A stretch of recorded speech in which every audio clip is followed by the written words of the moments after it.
오늘 본문은 그런즉 율법은 무엇이냐라는 질문으로 시작하고 있습니다.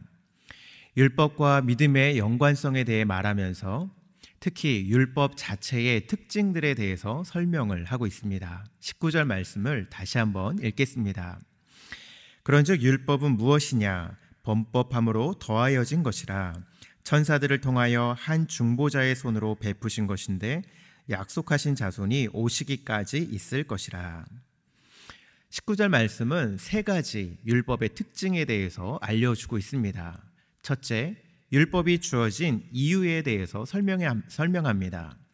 율법이 무엇이냐의 질문에 범법함으로 더하여진 것이라고 답하고 있지요.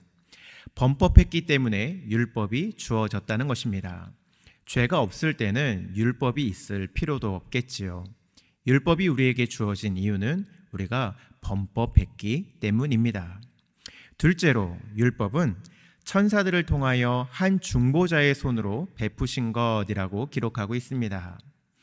여기서 중보자는 모세를 말합니다.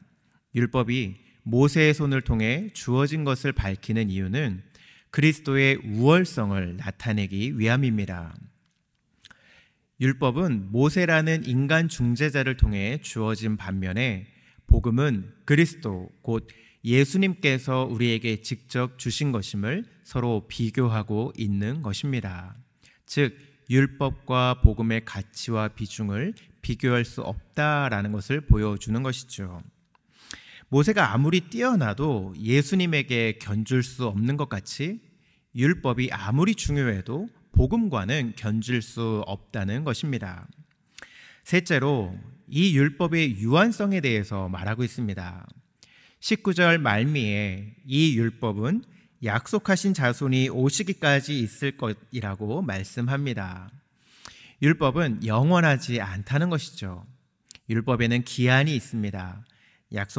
약속하신 자손, 곧 그리스도께서 오실 때까지만 율법은 그 효력을 가지고 있는 것입니다. 간단하게 19절 말씀을 통해서 율법이 주어진 것은 범법했기 때문임을 알았고 율법이 아무리 중요해도 복음과는 비교할 수 없으며 그 기한은 예수님이 오시기까지임을 확인했습니다. 그러면 이렇게 생각할 수 있습니다. 율법 별거 아니네. 하찮게 여겨도 되는 것 아니야? 라고 말입니다. 혹시라도 이렇게 생각하는 사람이 있을까봐 바울은 율법의 선한 기능에 대해서 말하고 있습니다. 21절 앞부분을 읽어드리겠습니다. 그러면 율법이 하나님의 약속들과 반대되는 것이냐? 결코 그럴 수 없느니라. 율법은 하나님의 약속 안에 있다는 것입니다. 죄인된 우리가 율법으로 말미암아 하나님의 약속을 지키고 따르게 된다는 것이죠. 율법이 비록 복음과는 비교할 수 없지만 그 나름대로 하나님께서 주신 목적이 있다는 것입니다.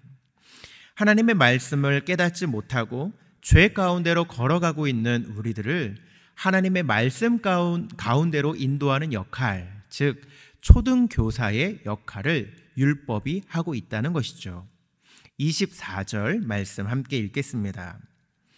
이같이 율법이 우리를 그리스도께로 인도하는 초등교사가 되어 우리로 하여금 믿음으로 말미암아 의롭다 함을 얻게 하려 함이라.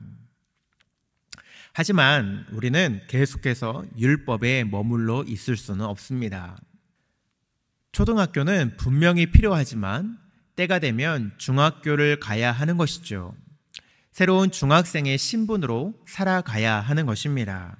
이처럼 율법은 우리에게 없어서는 안 되는 것이지만 초등교사인 율법에 만족하며 머물러 있을 수는 없습니다.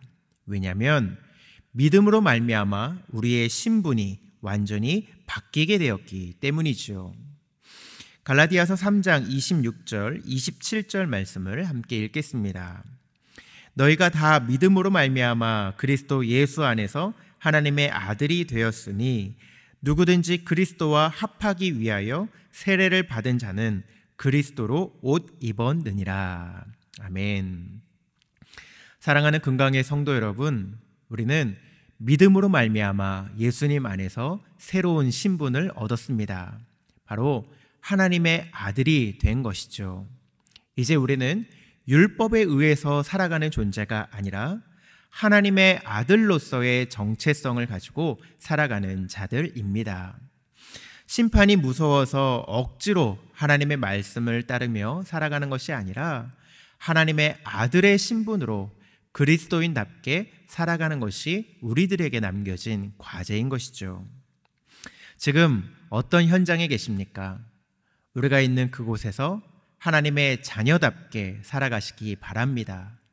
누가 시켜서가 아니라 억지로가 아니라 그리스도로 옷을 입은 자로서 그리스도의 향기를 내며 승리하는 우리 모두가 되시기를 주님의 이름으로 축원합니다.